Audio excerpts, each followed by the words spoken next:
এটা আমাদের মানে ব্যর্থতা যে আমরা ওনার এখনো বিচার পাইনি। কারণ উনি মারা গেছে বেশ অনেকদিন হয়ে গেছে। তো ওনার বিচার পাওয়াটা খুবই দরকার। এটা আমাদের কার গাফিলতি আমি সেটা বলবো না আর বলতে চাইছি না। কিন্তু আমরা এটা চাই যে না ওনার হত্যাকারীকে ধরা হোক। যেখানেই যাক তাদের হত্যাকারীকে ধরা হোক। কারণ একটা সন্তান তার বাবা ছাড়া হইছে, একটা মা তার সন্তান হারা হইছে। সেক্ষেত্রে আমরা চাই যেন তার বিচার হোক। উনি যে অসহায় মানুষদেরকে হেল্প করতেন, বাট ওনার কথাবার্তা, ওনার ব্যবহার খুবই ভালো ছিলেন, সেটা আমরা সবাই খুব জানি। আর আমরা সবাই চাই যেন ওনার হত্যার বিচার হোক। আর উনি অনেক দানশীল ছিলেন, সবাইকে হেল্প করতেন। ওনার ব্যবহার আচরণ সবারই খুব মানে মনটা ছুঁয়ে গেছে, সবারই ভালো লাগে।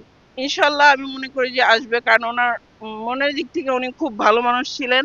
আর ওনার কথা থেকে আমরা সবাই বুঝতে পারি যে সে অনেক ভালো, আর আমি মনে করি যে সেটাই হবে। যেটা সর্বোপরি আমি এটা চাইতেছি যেন উনি প্রপারলি ওনার বিচার হোক, ওনার হত্যাকারীর বিচার হোক, সেটা আমি চাইতেছি।